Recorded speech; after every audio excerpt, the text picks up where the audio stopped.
Hey fam, thank you so much for stopping by. You're highly welcome back again to React with Grace. I truly and I really appreciate. Okay, so fam, in today's reaction, I'll be reacting to top 10 inventions you didn't know were Polish. Oh my goodness, I really cannot wait to react to this. Like, I can't wait, and I know you can't wait as well, right? So let's dive into this video. Let me know what you think about it on the comment section, and please don't forget to thumbs up and subscribe to this channel. Okay, let's do this. In this video, we're shedding the limelight on the top 10 inventions made by Poles, at home and abroad. Number 10. The WalkieTalkie. Born in Warsaw in 1909, Henryk Magnuski worked as a radio repairman for the Polish military, and he eventually ended up in Chicago. Surprise, surprise. It was here that he would be employed by the Galvan Manufacturing Company, which would later change its name to Motorola. Leading a team of radio engineers, they developed the SCR 300, the first radio to be used by American forces in Europe. This revolutionary mobile device became known amongst GIs as the walkie-talkie. Nowadays you can find the walkie-talkie in just about any line of work. Take this part-time construction worker for example, overseeing Magnuski's head. Oh my goodness, fam. Actually, I did not know that this walkie-talkie was, produced from Poland. In fact, I don't even know which country, invented it. And knowing it's from Poland is amazing. Oh my goodness, like, this is amazing. I'm loving it, right? Let's continue. Number 9. Esperanto. Imagine a world where there is one neutral language that everyone can communicate in. A language of understanding and diplomacy that has the power to end international conflicts and foster world peace. That was the dream of a linguist from Białystok by the name of L.L. Zamenhof. While studying in Warsaw as a young man, he began to develop Esperanto, largely based on his knowledge of the Romance, Germanic and Slavic language groups, but with a much simpler grammatical structure that could be easily learned. A simple language invented by a Pole. Who'd have thought?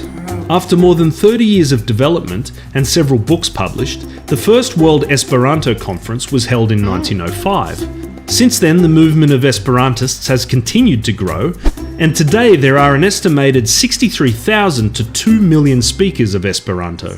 Number 8. The kerosene lamp. The story of the kerosene lamp can be traced back to the Oh my goodness, this number 8 really shocked me. Are you serious right now? Oh my god. Are you trying to tell me that Poles invented kerosene lamp? What? This is amazing, fam, because I know in my country we have kerosene lamp. In fact, I have used it. We have it. Like, literally we have it at home, back home in Nigeria where I come from. Like, oh my god. I'm happy to react to this video. Like, it makes me to learn more things. It makes me to know things. Knowing that kerosene lamp was invented by Poles, it blew my mind away. I didn't know where it was invented. Most of the times we always think that most things were, invented by Americans and all of that. But there are actually so many things different countries, invented. And knowing this thing was produced and invented from Poland is wow. Let's continue, fam. The present-day Ukrainian city of Lviv, which used to be Lvov, Poland. It was here in 1853 that two Polish chemists, Jan Zek and Ignacy Łukasiewicz, attempted to distill alcohol from oil, which at the time was an incredibly cheap resource being extracted in the region. Though they failed to make anything potable, at least not to any self-respecting spirit connoisseur, what they did discover was a clear flammable liquid that burned long and bright, and more importantly, it didn't stink like oil. Putting the liquid called kerosene to work, they asked a local tinsmith to make a lamp with a small tank at the bottom. Thus, the classic shape of the kerosene lamp had been born. Number 7. The railway signal device. Jan Josef Baranovsky deserves the award for the most proactive employee of all time when it comes to his work for the French railway. Fleeing Poland after the failed November uprising of 1830, Baranovsky first worked as a bank teller and cashier in France, before he landed a job as a bookkeeper for the National Rail Network. Baranovsky made several key inventions for the railway system, including the first ever ticket printing machine that could spit out 5,000 tickets an hour, and each with a unique serial number. But at a time when railroad accidents were becoming more and more frequent, it was Baranovsky's automated railway signalling device, invented in 1857, that made the biggest impact on the industry. Prior to this, signalling depended on employees waving flags at various points along the track, as well as their knowledge of when and where the trains were coming from. In an age of increasingly busy railway lines, the Baranovsky signal, as it became known, avoided countless accidents and undoubtedly saved a lot of lives. Number 6. The telectroscope. Jan Szczepanik, often referred to as the Polish Edison, made several contributions to technology throughout his lifetime. However, it's his version of the telectroscope, produced in 1898, that is considered to be a landmark in the development of telecommunication. A telectroscope is a scope and lens, amplified with electricity, that can reproduce images from a distance. Sound familiar? You may not be surprised to know that the term telectroscope was replaced around the turn of the century with the word television. Though he was certainly not the first, Szczepanik's weird machine, as it was called, is alleged to have been able to recreate colour, which would make Szczepanik the forefather of colour television. Number 5. The paperclip. Whilst the person behind the idea of the mighty paperclip has long been disputed, one contender for your praise may be the famous Polish pianist and composer Josef Hoffmann. Praised by many as the greatest pianist that ever lived, Hoffmann was also an inventor in his spare time. It's been suggested that the inspiration behind the shape of the paperclip was the treble clef, no doubt burned into his brain after hours of reading piano scores. Hoffmann is also accredited for developing one of the earliest mechanical windscreen wipers, which apparently was inspired by the back and forth motion of his metronome. Number 4. The electric-powered submarine. Although experimentation with submersible craft had existed since the mid-16th century, it was a Pole who first successfully created a submarine powered solely by electricity. Mechanical engineer Stefan Dziewiecki was taken on by the Navy of the Russian Empire in 1877, and it was here that he made a huge number of developments in submarine technology. The biggest of these came in 1884, when he installed a battery-powered propeller to a one-man submarine that could chug along at a steady 4 knots an hour. While it may sound slightly unimpressive now, this was a major technological advancement, the taximeter, of all things. Number 3. The vote counting machine. Oh look, it's our friend Baranovsky again. The mid-19th century was a time of renewed interest in liberal democracy, and public voting was taken very seriously.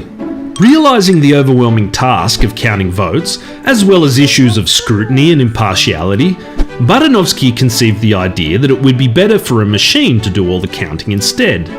No doubt his obsession with numbers was the major motivator behind this, and other machines he patented as well include the gas meter. Yes, apparently he invented that as well. Number 2. Cotton swabs.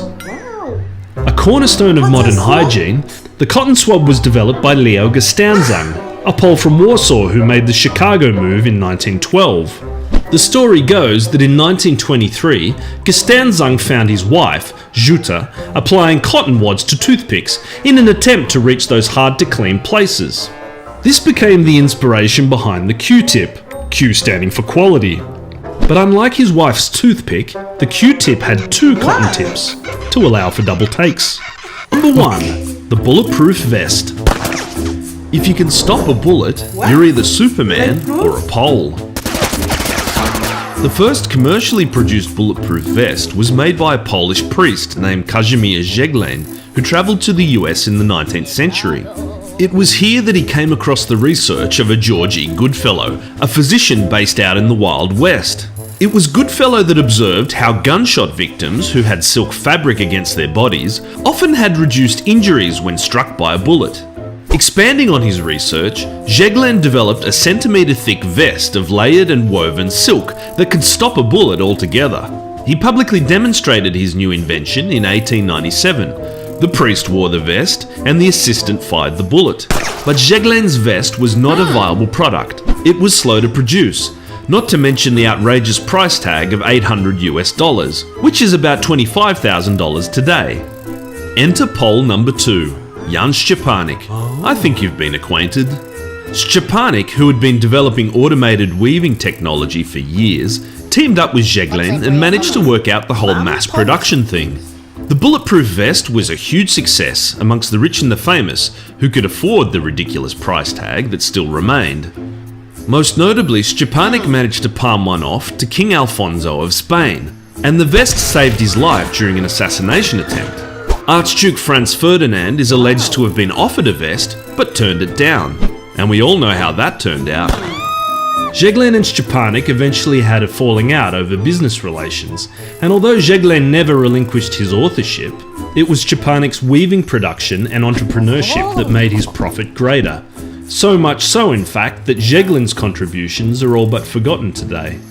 It's also interesting to note that over 60 years later, it was an American woman of Polish descent, Stephanie Kwolek, that developed the polymer for Kevlar, the fabric which is used in today's standard issue bulletproof vests. So what did you think of our list? Were there any crucial Polish inventions that we somehow overlooked? Make sure you leave a comment below. And in the meantime, if you're interested in checking out more content on Poland, make sure you head along to poland.inyourpocket.com or check out one of our city Facebook pages. We'll see you next time. Oh my god, wow. Like seriously, I'm so happy and I'm super excited to have reacted to this video. There are so many things that Poland invented that a lot of people might not really know about it, and for me watching this video today and reacting to this, I'm so happy because you know what, oh my goodness, a lot of things, the railway, something, the cutting words, the kerosene lamp, bulletproof, so many things. You guys, if you're from Poland watching me, you guys are amazing. Oh my goodness, kudos to you guys, and thank you so much if you watched up until this moment. Let me know what you think about this on the comment section, if there is any other invention that the Poland invented that is not included in this video, kindly leave it for me on the comment section. Okay, thank you so much for doing that. I truly appreciate it. The original link of this video will be on my description box. Okay, don't forget to subscribe to my YouTube channel, and also don't forget to join my membership. That is the way you can also support my YouTube channel. Thank you so much for doing that. I'll see you in my next video. Thank you and bye.